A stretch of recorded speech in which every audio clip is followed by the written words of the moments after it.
మనం సక్సెస్ వెళ్ళే దారిలో అనేక ఒడిదొడుకులు, సమస్యలు ఇవన్నీ వస్తూ ఉంటాయి.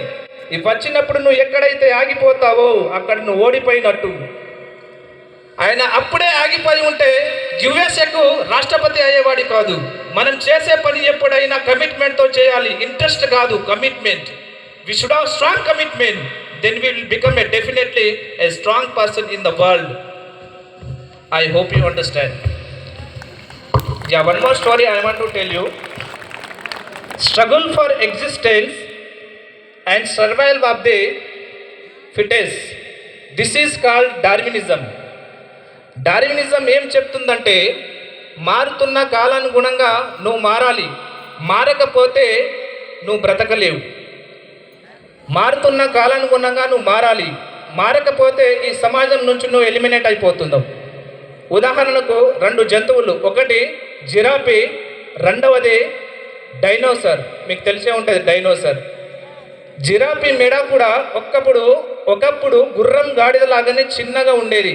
ఎప్పుడైతే ఈ భూమి మీద కరువు కాటకాలు వచ్చినప్పుడు దానికి సంబంధించినటువంటి దానికి భూమి మీద తినే వస్తువులు సంబంధించినటువంటి దొరకనప్పుడు కింద ఉన్న జిరాఫీ మెడని మెల్లమెల్లగా పైకి లేపడం స్టార్ట్ చేసింది. ఎప్పుడైతే కరువు కాటకాలు డ్రాట్ వచ్చినప్పుడు for a period of time, ఎప్పుడైతే డ్రాట్ కంటిన్యూ అయినప్పుడు చెట్ల మీద ఉన్న కొమ్మలను బ్రతికి తినవలసిన పరిస్థితి ఏర్పడినప్పుడు there was an increase of length in the giraffes neck.